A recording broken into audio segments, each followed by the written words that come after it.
Le petit soldat de plomb. Un texte adapté par Delphine Godard, illustré par Aurélie Guiret. Le petit soldat de plomb. Il était une fois un petit garçon qui avait reçu pour son anniversaire une collection de soldats de plomb. L'arme au bras, la tête droite, ils avaient fière allure dans leur bel uniforme rouge et bleu.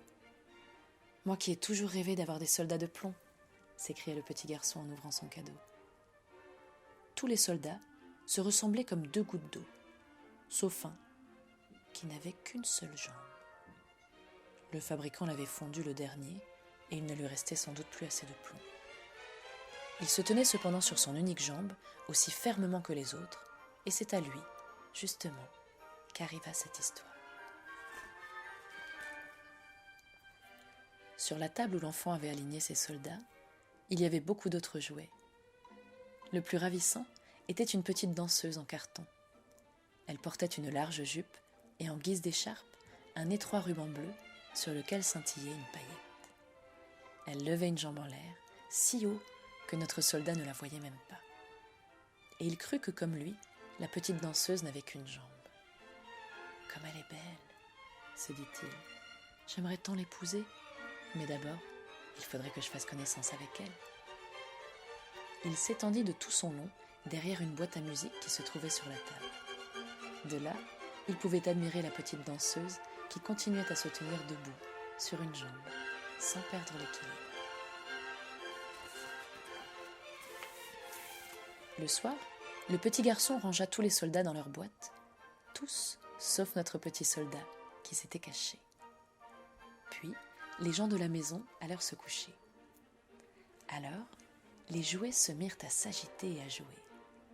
Les soldats de plomb, eux aussi, auraient bien voulu jouer, mais leur boîte était fermée, et le couvercle était trop lourd pour qu'ils puissent le soulever. Le casse-noisette faisait des culbutes, et la craie patinait sur l'ardoise. Seul notre soldat de plomb et la petite danseuse demeuraient calmes. Elle, toujours droite sur la pointe de ses pieds, les deux bras levés, et lui bien ferme sur sa jambe unique. Pas un instant le petit soldat ne la quitta des yeux. À minuit, le couvercle de la boîte à musique sauta et un petit diable noir en sortit. « Qu'espères-tu donc, petit soldat, en regardant ainsi la danseuse ?» ricana le diablotin. Mais le soldat de plomb fit semblant de ne pas entendre. « Demain, tu vas voir ce qui t'attend, » poursuivit le diablotin. Le lendemain matin, le petit garçon posa le petit soldat sur le rebord de la fenêtre ouverte. Tout à coup, par le fait du diablotin, ou peut-être à cause d'un courant d'air, la fenêtre s'ouvrit brusquement et le soldat tomba, tête la première, sur les pavés du trottoir. « Me voilà bien, soupira-t-il. Ma baïonnette est coincée entre deux pavés. » La servante et le petit garçon, qui avaient vu le soldat tomber, descendirent aussitôt pour le chercher. Ils marchaient presque dessus, mais ne le voyaient pas. Le soldat de plomb aurait pu crier « Je suis là !» et il l'aurait découvert. Mais il ne trouvait pas convenable pour un soldat en uniforme de crier au secours. Soudain, la pluie se mit à tomber. Le petit garçon et la servante rentrèrent s'abriter à la maison. Lorsque la pluie s'arrêta, deux enfants qui passaient par là aperçurent le soldat. « Tiens, un soldat de plomb !» dit l'un des deux. « Nous allons le faire voyager. » Ils confectionnèrent un bateau dans une feuille de papier journal et placèrent le soldat au milieu.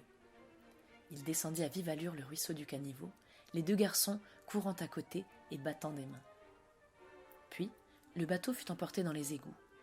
Il y faisait aussi sombre que s'il avait été dans une boîte. « Où cela va-t-il me mener ?» pensa le soldat.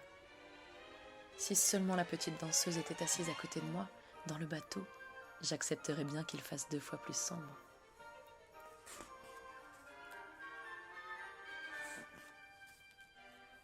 À ce moment-là, surgit un gros rat d'égout. « Votre passeport !» cria-t-il. « Montrez-moi votre passeport !» Le soldat de plomb demeura muet. Il serra seulement un peu plus fort son fusil.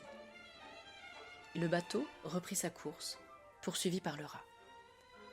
Le courant devenait de plus en plus fort. Le ruisseau se jetait droit dans un grand canal et rien ne pouvait l'arrêter. Le bateau fut pris dans un tourbillon et le papier commença à se déplier. Le soldat, qui avait de l'eau jusqu'au cou, pensa que sa dernière heure était venue lorsque un énorme poisson l'avala. « Est-ce qu'il fait sombre là-dedans ?» dit le petit soldat. Le poisson s'agitait, parcourut de violentes secousses. Puis, le poisson ne bougea plus. Tout à coup, le petit soldat vit un immense éclair. Puis, la lumière l'inonda et quelqu'un cria « Mon soldat de plomb !» Le soldat était miraculeusement rentré chez lui. Il avait en effet été pêché, apporté au marché, puis vendu à la servante qu'il avait ouvert avec un grand couteau. Elle saisit entre deux doigts le soldat par le milieu du corps et le porta au salon où tout le monde voulut voir un homme aussi remarquable. Et puis, il regagna la chambre du petit garçon. Le soldat était tout ému de retrouver ses frères et la petite danseuse. Il allait presque pleurer, mais se retint, car cela ne se faisait pas pour un soldat. Soudain, le frère du petit garçon, jaloux et sûrement conseillé par le diablotin, prit le soldat et le jeta dans le poêle. Le soldat de plomb, tout ébloui, sentit en lui une chaleur effroyable. « Je vais fondre !» cria le petit soldat. Il regarda la petite danseuse, et la petite danseuse le regardait. Alors, la porte s'ouvrit, créant un fort courant d'air. La petite danseuse en carton fut happée et s'envola, rejoignant le petit soldat dans le poêle. Elle s'enflamma et disparut. Alors, le petit soldat fondit.